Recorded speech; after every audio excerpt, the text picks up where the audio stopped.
جیسے کہ آپ کو پتہ ہے کہ بلوچستان یونیورسٹی صرف بلوچستان میں ایک ہی ہے، تو اس لیے دور دراز کے جتنے بھی ہمارے ساتھی ہیں، بہنیں جو بھی ہیں، وہ یہیں پہ بلوچستان کوئٹہ میں ہی آ کے ایجوکیشن حاصل۔ کس ڈسپلن میں پڑھ رہی ہیں؟ میں ایم اے کر چکی ہوں۔ کتنے عرصے سے سیاسی طور پہ سرگرم ہیں؟ سیاسی طور پر آپ نہیں کہہ سکتے ہیں۔ میرے اپنے کزن میر غفار لانگو جو 4 سال پہلے انہیں اغوا کیا گیا، پھر گرفتار کیا گیا، پھر اس کے بعد پریکٹیکلی طور پر ہم لوگوں نے سب چیزیں دیکھی، اس کے بعد اس کے لیے جو ہم لوگوں نے سیاسی جدوجہد کی، مطلب پریکٹیکلی طور پر ہم لوگوں نے کچھ دیکھا کہ میرے کزن تھے، آزادی کی بات کرتے تھے، شعور تھا ان میں، اپنی تاریخ سے واقف تھے، اس لیے انہیں اٹھایا گیا، اغوا کیا گیا، حالانکہ وہ ایک زمیندار تھے۔ اگر وہ اغوا نہ ہوتے تو کیا آپ پھر بھی سیاسی طور پہ اتنی ہی سرگرم ہوتی جتنی آج ہیں؟ جی بالکل، بلکہ اس سے زیادہ ہے، پہلے سے زیادہ ہے۔ پاکستان کے لیے اتنی نفرت ہے کہ ہم لوگ دعاؤں میں صرف یہ مانگتے ہیں کہ اس نفرت میں اتنی شدت آئے کہ ہم پاکستان کے جو نام ہے وہ ہم بھول جائیں کہ وہ کیا ہے۔ جس طرح شیطان کا نام لینا نعوذ باللہ کفر، اسی طرح ہم لوگ کہتے ہیں کہ اس نفرت میں اتنی شدت آئے۔ کیوں ایسا سوچتی ہیں کہ نفرت میں اتنی شدت آئے؟ اس کے پیچھے کوئی سوچ ہوگی، کوئی جواز ہوگا، کوئی وجہ ہوگی؟ جی، سب سے بڑی وجہ ہماری تاریخ۔ آپ ہماری تاریخ دیکھیں، ہماری تاریخ میں کیا ہے۔ ہم ایک آزاد ریاست کی حیثیت سے رہتے تھے، ہمارے ساتھ کیا کیا گیا؟ ہمیں زبردستی عراق کی صورت میں پاکستان میں شامل کیا گیا، ہم تو خود شامل نہیں ہوئے۔ ہماری سب سے بڑی نفرت کی وجہ ہماری تاریخ ہے۔ اچھا، آپ کے گھر میں آپ کی جو بزرگ خواتین ہیں، مثلاً آپ کی والدہ، خالائیں، آپ چچیاں، مامیاں، پھوپھیاں، ان کی کزنز وغیرہ، یہ جو خواتین ہیں گھر کی، ان سے کبھی آپ کی بات چیت ہوئی؟ وہ کبھی کسی دور میں سیاسی طور پہ سرگرم رہیں؟ ہم لوگ کو تعلیم سے دور رکھا گیا ہے، بدقسمتی سے 7ویں کلاس تک تو ہم لوگ خود 14 اگست میں والد سے لڑ جھگڑ کے پیسے لیتے تھے بیجز لینے کے لیے کہ ہم لوگ 14 اگست منائیں گے تو ہم بیجز وغیرہ لگائیں گے۔ تو یہ سب تعلیم کی وجہ سے تھا کہ ہم لوگ کو ایسی تعلیم دی گئی تھی کہ قائد اعظم ہمارا لیڈر ہے اور کیپٹن سرور شہید ہمارے شہداء میں ہے۔ ہمیں پتہ نہیں تھا کہ چاکر کون ہے، اتاشات کون ہے، یہ سب تمام چیزیں ہمیں معلوم نہیں تھی، لیکن اب شکر ہے خدا کا کہ نیو جنریشن میں اتنی اپنی تاریخ کو جان چکے ہیں۔ تو میرا سوال ابھی تک وہی ہے کہ آج کی جو بلوچ خواتین ہیں وہ زیادہ متحرک ہیں کل کے مقابلے میں، ایسا ہے کیا؟ کل کے مقابلے میں بالکل حالات بدلتے ہیں۔ دیکھیں، پہلے بلوچ خواتین جو ہے حقیقی معنوں میں صرف خواتین تھی جو اپنی 4 دیواری کے اندر رہتی تھی، باہر نکلنے کو بہت بڑا عیب سمجھا جاتا تھا، کیونکہ یہ عیب نہیں ہے، وہ اسلامی جو غلط طریقے سے جو مولا اعظم نے تربیت دی، بعد میں جو بلوچیت کا جو چہرہ مسخ کر دیا گیا، حالانکہ بلوچ تاریخ میں ہم لوگ کی خواتین میں بالکل پردے کا کانسیپٹ ہے ہی نہیں۔ لیکن اب بلوچستان کی حالت ہے کہ روڈ پہ نکلنے والی عورت جو ہے بالکل ایک سیاسی احتجاج یا ریلی میں شامل ہونے کو ایک ایسا اچھی سمجھتی ہے جیسے وہ ان پر فرض ہو۔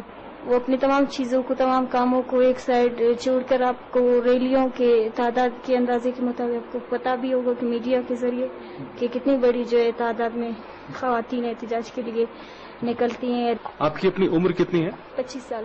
آپ کب سے بی ایس او سے وابستہ ہیں؟ 2 سال ہو رہے ہیں مجھے۔ آپ کی تنظیم کا بنیادی مقصد کیا ہے؟ آزادی، بلوچستان کی آزادی۔ آپ یونیورسٹی میں آ کے دیکھیں، وہاں پہ آپ کو یونیورسٹی کم لگے گا، وہ ایک چھاونی ہے، کینٹ ہے، اس میں آپ کو اتنی تعداد میں فورسز نظر آئیں گی کہ آپ کو یقین نہیں آئے گا کہ یہاں پہ اسٹوڈینٹس پڑھتے ہیں یا ایک خوف کا ماحول ہے وہاں پہ۔ یہ تمام چیزیں ہمارے لیے اچھی ہیں، ہمارے حق میں بہتر ہے۔ نفرت بڑھ رہا ہے، حد سے زیادہ بڑھ رہا ہے، وہ نفرت خود پیدا یہ لوگ کر رہے ہیں۔ زندگی کا آپ کوئی گارنٹی نہیں دے سکتے۔ ایک نوجوان باہر نکلتا ہے، اس کی ماں کو بالکل یقین نہیں کہ وہ واپس گھر آئے گا بھی یا نہیں آئے گا۔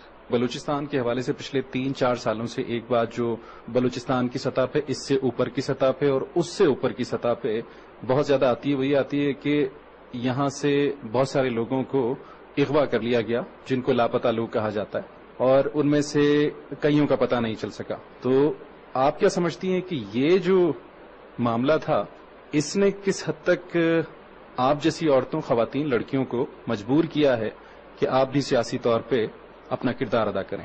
بالکل، ایک ان کی حقیقت ہے کہ آپ جب تک ظلم نہیں کریں گے، مظلوم کو احساس نہیں ہوگا، کسی چیز کا بھی احساس نہیں ہوگا۔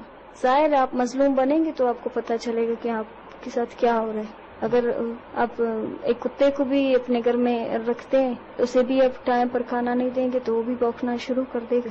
آپ سیاسی طور پر متحرک تعلیم بھی حاصل کر رہی ہیں، تو کیا آپ مزاحمت، مسلح مزاحمت پر بھی یقین رکھتی ہیں؟ سب سے مسلح مذمت ہی اصل آزادی کے جو اپنے چھوڑ کے ہیں، آزادی لینے کا جو ذریعہ کے سب سے بڑا وہ جو ہے مذمت ہے. اگر ہم ایک اعلیٰ ظرف دشمن کے ساتھ لڑ رہے ہوتے بھی ہماری خوش قسمتی ہوتی کہ ہم اس سے کہ دشمنی سے کچھ سیکھتے، لیکن ہم ایک کم ظرف دشمن سے لڑ رہے ہیں، اور یہ کم ظرف دشمن جو ہے صرف مذمت کی آواز کو سمجھتا ہے. تو اب تک جو بلوچ خواتین ہیں جو سیاسی جدوجہد میں شریک ہو رہی ہیں، وہ کیا پرامن سیاسی جدوجہد پر ہی یقین رکھتی ہیں، یا وہ خود بھی مزاحمت میں شریک ہو رہی ہیں، شامل ہو رہی ہیں، شامل ہونے کا ارادہ رکھتی ہیں؟ جو حالات جس طرح سے ہو رہے ہیں، ظاہر ہے قومی آزادی کے لیے پھر آپ جو لڑ رہے ہیں ہر چیز میں تبدیلی لاتے ہیں. شعور ایک پیاس ہے، ایک نشہ ہے. جو آپ شعور کے راستے میں جاتے ہیں، آپ کے کچھ چیزوں کے بارے میں کچھ زیادہ جانکاری ہوتی ہے، علم ہوتی ہے، حقیقت آپ کو فکر میں جو ہے مضبوطی آتی ہے، جنونیت تک جو ہے چیزوں کو دیکھتے ہیں، چاہتے ہیں، پسند کرتے ہیں. اگر آزادی ہمارے لیے ایک جنون بن جائے تو جنون کو حاصل کرنے کے لیے جو ہے میں کہتی ہوں آپ جو ہے ہر چیز کر سکتے ہیں. اس سے پہلے بھی دنیا کے مختلف حصوں میں آزادی کی تحریکیں چلتی رہی ہیں. آپ آئیڈیلائز کس خطے کو کرتے ہیں کہ ہمارے لیے یہ ایک آئیڈیل بہترین نمونہ ہے؟ میرا اپنا ذاتی جو ہے آئیڈیل لیلا خالد کو میں مانتی ہوں، چی گویرا کو میں مانتی ہوں، ان کے فلسفے کو میں مانتی ہوں. بلوچستان میں بہت سے رہنما ہیں، آپ کنہیں اپنا رہبر اعلیٰ مانتی ہیں؟ ہر حوالے سے نواب خیر بشمری ہمارے آئیڈیل ہے، ہمارے لیے قربانی دے رہے ہیں حقیقی معنوں میں، وہ ایک پیغمبر کی حیثیت رکھتے ہیں ہمارے لیے. اس کے علاوہ جو ہمارے جتنے بھی بھائی ہیں جو بلوچستان کی آزادی کے لیے لڑ رہے ہیں، جو اپنی بقا کے لیے لڑ رہے ہیں، جو ہمارے ننگ اور ناموس کے لیے لڑ رہے ہیں، ہماری عزت کے لیے لڑ رہے ہیں، ہم ان کو مانتے ہیں. جی، آپ یہاں کوئٹہ میں پڑھ رہی ہیں کہیں؟ جی، میڈیکل کالج. MBBS کر رہی ہیں؟ جی. آپ ڈاکٹر بننا چاہتی ہیں، پھر یہ سیاسی میدان میں کیوں ہیں؟ میرا جو اپنا گھر ہے وہ ایک درسگاہ ہے. جب میں نے اپنی آنکھیں کھولی ہیں تب سے میں یہ چیزیں دیکھ رہی ہوں. میرے والد تھے پولیٹیکل ایکٹیوسٹ تھے، ان کو سیاسی ایجنسیوں نے شہید کر دیا، پھر میرے بھائی کو غائب کر دیا ہے. اب تو اسی لیے آپ یہ سوال نہ کریں مجھ سے کہ آپ نے سیاسی، میں نے وہ دیکھا، وہ ظلم دیکھا میں نے. آپ کے والد کا کس پارٹی سے، کس تنظیم سے تعلق تھا؟ BNM، بلوچستان نیشنل موومنٹ سے. اور اس کے بعد آپ کے بھائی کو کب اٹھا لیا گیا؟ لاپتہ ہوئے تھے وہ بھی؟ میرا بھائی جو ہے BSO آزاد کا سینئر وائس چیئرمین ہے، اور میرے بھائی کو ایک بار نہیں بلکہ 3 بار پاکستانی ایجنسی نے غائب کیا ہے. جون 2007، پھر دسمبر 2008 میں، اور اب پھر 2009 میں 8 جون کو مستوں سے. اور اب تک ان کا کچھ پتہ نہیں. ہم لوگوں نے ان کے لیے احتجاج کیا، سب کچھ کیا، لیکن اب تک ان کا کچھ پتہ نہیں ہے. آپ کیا سمجھتی ہیں اگر بالفرض آپ کے والد کو نہ مارا جاتا، آپ کے بھائی کو نہ اٹھایا جاتا، تو تب بھی آپ اتنا ہی زیادہ شدت سے سیاست اور سیاسی جدوجہد میں شریک ہوتی؟ جی بالکل، میں ہوتی کیوں نہیں. آج اگر ان سب کے بھائی، چاچا، ماموں یا بہن، آپ کچھ بھی کہو، کچھ بھی اس ریاست کی ایجنسیوں کے ہاتھوں شہید ہوئے ہیں یا بھی ان کی قید میں، ان گھرانوں کے علاوہ اور بھی بلوچ قوم میں بہت سارے لوگ ہیں، بہت زیادہ ہیں، خاندان ہے جو اس مطلب آپ جو بول رہے ہو، کتنی شدت بول رہے ہو، کچھ بھی بول رہے ہو، اسی طرح سرگرم ہے. تو بالکل میں بھی جب ان فیکٹس کو میں پہچان جاتی ہوں تو کیوں وہ راستہ نہ اپناؤں جہاں سے مجھے میری آزادی مل رہی ہے، جہاں سے یہ غلامی کی زنجیروں سے میں آزاد ہو رہی ہوں، 60 سالوں سے جو ہماری نسل کشی کی جا رہی ہے، اس سے میں آزاد ہو رہی ہوں. اچھا، آپ کو یاد ہے کبھی آپ نے آخری مرتبہ اسکول کی سطح پر ہی صحیح 14 اگست کا دن کب منایا تھا؟ 5th کلاس میں تھی. 5th کلاس میں؟ اچھا، تب جی. آپ تو ڈاکٹر بننا چاہتی ہیں، آپ کو نہیں لگتا کہ آپ کے ان پولیٹیکل ایکٹیویزم سے، سیاسی تحریک سے، سیاسی طور پر متحرک ہونے سے آپ کے کریئر کو، آپ کے مستقبل کو کوئی نقصان پہنچ سکتا ہے؟ غلام کا کوئی مستقبل نہیں ہوتا. ہم غلام ہیں تو غلام کے لیے مستقبل نہیں ہے. ہم لوگ جب یہاں آتے ہیں تو ہمیں پتہ چلتا ہے کہ یہاں اسٹیٹ پہلے تو ہمیں پڑھنے کے لیے نہیں چھوڑتا. ہماری پڑھائی کا حال کیا ہے یہاں، یہ ہمیں خود پتہ ہے.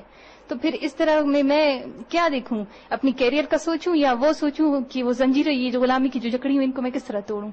تو اس سے اچھا ہے کہ ہم اس آزادی کی جہد کو آگے بڑھائیں، اپنی منزل تک پہنچ جائیں. ماضی میں کبھی ایسا ہم نے نہیں سنا کہ بلوچستان کے اسکولوں میں پاکستان کا ترانہ نہ بجایا جائے، اس کے پرچم نہ لہرائے جائیں. تو اسی طرح آپ لوگ بھی بتا رہے ہیں کہ آپ نے بچپن میں پاکستان کا یوم آزادی ہے اس کی تقریبات میں بھی حصہ لیا. تو آج کی خاتون جو ہے، آج کی ماں جو ہے، بہن جو ہے، وہ کس طرح اپنے بچے کی تربیت کر رہی ہے؟ بلوچ ماں کی تربیت میں کوئی فرق پیدا ہوا ہے؟ بہت زیادہ ہوا ہے، بہت زیادہ. اب تو بچے خود مطلب 14 اگست نہ سیلیبریٹ کرنا چاہتے ہیں، نہ اس کا نام سننا چاہتے ہیں.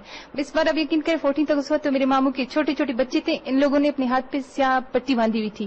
اور جس دن 11 اگست تھا بلوچستان کی آزادی کا دن، اس دن یہ لوگ پٹاخہ بازی کر رہے تھے، پٹاخے یہ سب جلا رہے تھے، خوش ہو رہے تھے کہ ہماری آزادی کا دن 11 اگست ہے نہ کہ 14 اگست. تو آپ خود اندازہ لگائیں کہ کس حد تک شعور آ گیا کہ چھوٹے بچے خود جانتے ہیں کہ 14 اگست یوم سیاہ کا دن ہے ہمارے لیے. آپ کیا سمجھتی ہیں کہ آپ کا جو مقصد ہے وہ کب پورا ہو سکے گا؟ قوموں نے تو ہزارہ سال تک اپنی آزادی کے لیے جدوجہد کیا ہے. میں آپ کو یہ تو نہیں بتا سکتی کہ آگے کیا ہوگا یا کب ہم کر پائیں گے، یہ اس طرح تو میں نہیں کہہ سکتی، لیکن یہ جدوجہد روز بروز بڑھتی جائے گی. اتنا مجھے اندازہ ہے کہ تبدیلی آتی جائے گی.